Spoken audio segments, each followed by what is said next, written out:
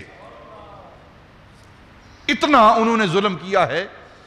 یہ طائف کا سفر ہے، طائف کا واقعہ ہے، تاریخ کے اندر پڑھیں، سیرت کے اندر پڑھیں۔ اور جب یہ ظلم ہوا تو قربان جائیں نبی پاک صلی اللہ علیہ وسلم کے حوصلے پر، آپ کے صبر پر، وہ فرشتے وہ نبی پاک کی بارگاہ میں حاضر ہوئے، عرض کی یا رسول اللہ آپ ہمیں حکم دیجئے، ان لوگوں نے جو آپ پر ظلم و ستم کیا ہے ہم 2 پہاڑوں کے اندر رکھ کر انہیں پیس کر رکھ دیں، آپ ہمیں حکم دیجئے زمین کو کھول دیں اور زمین کے اندر انہیں نیست و نابود کر دیں۔ نبی پاک صلی اللہ علیہ وسلم جو صبر کا پیکر ہیں، صبر کا پہاڑ ہیں، آپ نے فرمایا فرشتو تم اپنے صبر کا دامن چھوڑ رہے ہو، میں اللہ کا رسول ہوں، میں صبر کا دامن نہیں چھوڑ سکتا، میں انہیں معاف کرتا ہوں، اور مجھے امید ہے آج یہ مجھے پہچان نہیں رہے، مجھے جانتے نہیں ہیں، ان کی آنکھیں بند ہیں، ان کے دماغ بند ہیں، ایک وقت آئے گا ان کی اولادوں میں سے ہی دین کو قبول کریں گے۔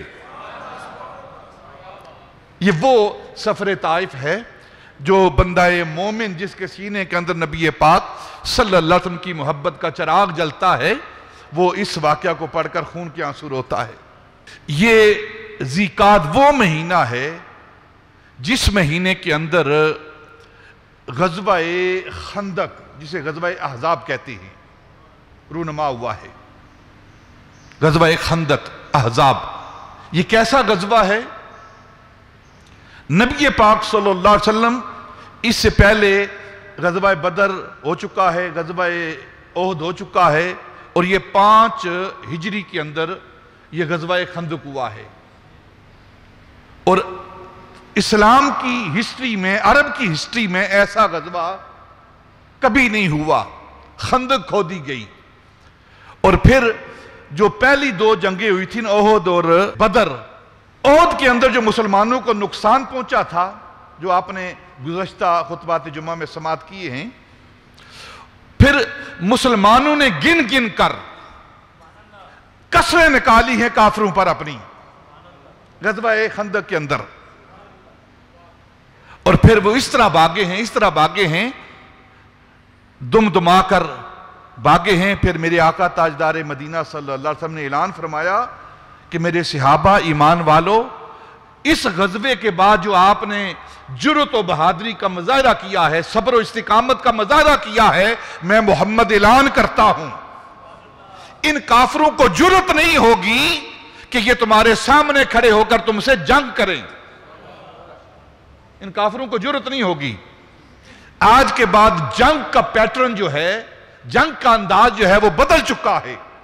آج کے بعد یہ سامنے آ کر جنگ نہیں کریں گے، بلکہ جنگ کا جو انداز ہے، جنگ کا جو طریقہ کار ہے وہ بدل چکا ہے۔ اب یہ تیر و تفنگ کے ساتھ، تلوار کے ساتھ، شمشیر کے ساتھ، نیزے کے ساتھ آپ کے سامنے کھڑے ہو کر جنگ نہیں کریں گے، اب یہ پراپوگنڈا کریں گے، میڈیا وار ہوگی، جسے لیٹسٹ زبان میں آپ کہیں میڈیا وار ہوگی، ہمارے کریکٹر پر وار کیا جائے گا، لوگوں کے ذہنوں سے اسلام کی محبت کو نکالا جائے گا، طرح طرح کی الزامات لگائے جائیں گے، طرح طرح کے پراپیگنڈے کیے جائیں گے، اشعار کے ساتھ، زبانوں کے ساتھ اب جنگ ہوگی۔ تو کون ہے تم میں جو ان کا جواب دے؟ تو پھر صحابہ کھڑے ہوئے ہیں، وہ صحابہ 18 صحابہ جو کھڑے ہوئے ہیں نبی پاک کی بارگاہ میں، یا رسول اللہ اگر وہ ایک شعر کہیں گے تو ان کے مقابلے میں ہم پورا دیوان کہیں گے۔ ان میں حسان بن ثابت ہیں اور دوسرے صحابہ رضوان اللہ تعالی علیہ اجمعین ہیں۔ ان کافروں نے جب بھی نبی پاک صلی اللہ علیہ وسلم کی حجب کی ہے، نبی پاک صلی اللہ علیہ وسلم کی ذات کے بارے کوئی حملہ کیا ہے، تو ادھر سے حسان بن ثابت کھڑے ہوئے ہیں اور نبی پاک صلی اللہ علیہ وسلم کی عزت و ناموس کا دفاع کیا ہے۔ وَأَحْسَنُ مِنْكَ لَمْ تَرَ قَطُّ عَيْنِي وَأَجْمَلُ مِنْكَ لَمْ تَلِدِ النِّسَاءُ خُلِقْتَ مُبَرَّئًا مِنْ كُلِّ عَيْبٍ كَأَنَّكَ قَدْ خُلِقْتَ كَمَا تَشَاءُ۔ یہ وہ حضرت حسان بن ثابت اور دوسرے اصحاب ہیں، اصحاب رسول ہیں، جو اب اپنی شاعری سے، اپنی فصیح لسانی کی وجہ سے ان کافروں کا جواب دے رہے۔